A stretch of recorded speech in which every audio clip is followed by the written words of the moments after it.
First, talk us through the details then of this planned Israeli operation in Gaza, what it would involve and why the pushback. Good morning. Yes, this plan that was authorized in the early hours of Friday doesn't appear close to implementation.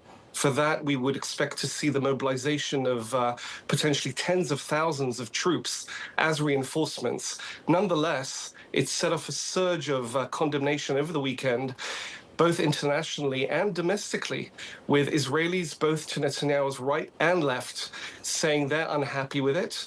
Netanyahu yesterday briefed both the foreign press and the Israeli press separately in what seemed to be an attempt to defend this plan against the criticism. The plan would see Israel going into the around 25 to 30% of the Gaza Strip that has yet to fall under full military control. Part of the reason for that is that Israel believes that this is where those 50 hostages yet to be recovered from Gaza are being held, and previously it didn't want to hurt them or it didn't want to risk harm befalling them. Now it says it's willing to go in there, starting with Gaza City, the de facto capital of that Palestinian territory. So far-right coalition parties in his government say it's not enough.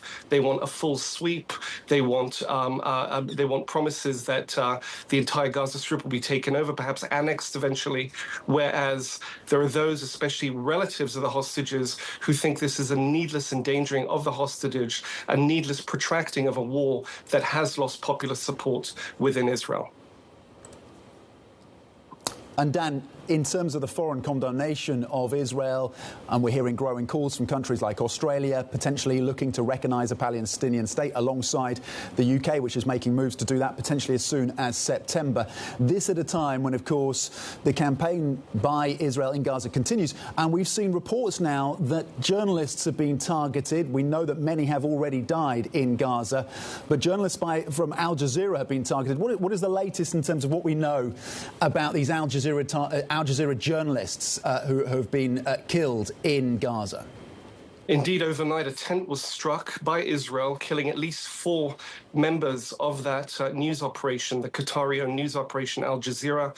Unusually, and it's worth noting that there have been scores of journalists killed. Oftentimes, there's no Israeli comment, or they're treated as civilian collateral damage. Here, the Israelis say they indeed targeted one of those journalists, accusing him of doubling effectively as a Hamas fighter, a Hamas rocketeer. The language they use spoke in the present tense, suggesting that he was, while working as a journalist, also working to advance Hamas's military aims and attacks on Israel. The Israelis produced documentary footage, which they said back this up. It would appear that this is backdated.